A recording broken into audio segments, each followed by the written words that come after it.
Secretary of State Rex Tillerson delivered a stern message to Russia during a speech on U.S.-European relations, saying the country's cyber attacks, energy policy and invasion of Ukraine are not the behaviors of a responsible nation. We want Russia to be a constructive neighbor of Europe and the larger transatlantic community, Tillerson said Tuesday at the Wilson Center in Washington.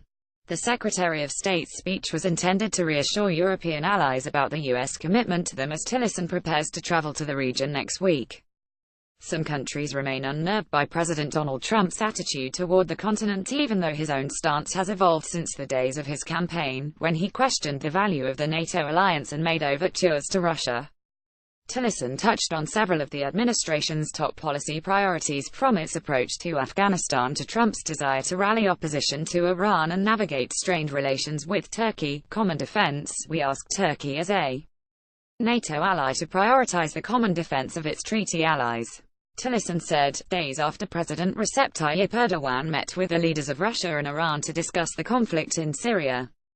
Turkey surprised its North Atlantic Treaty Organization allies earlier this year by agreeing to buy Russian missile defense batteries incompatible with NATO systems. Iran and Russia cannot offer the Turkish people the economic benefits that the West can provide, Tillerson added.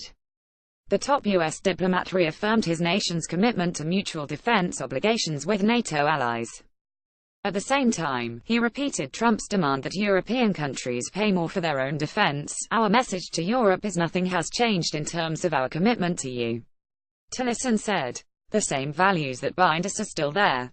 Tillerson also pushed back on criticism that his stewardship of the State Department, which includes an elaborate reorganization effort along with moves to slash both personnel and budgets, is undermining the institution. There is no hollowing out, Tillerson said. The numbers people are throwing out are false, they're wrong. He said the State Department is functioning very well from my perspective.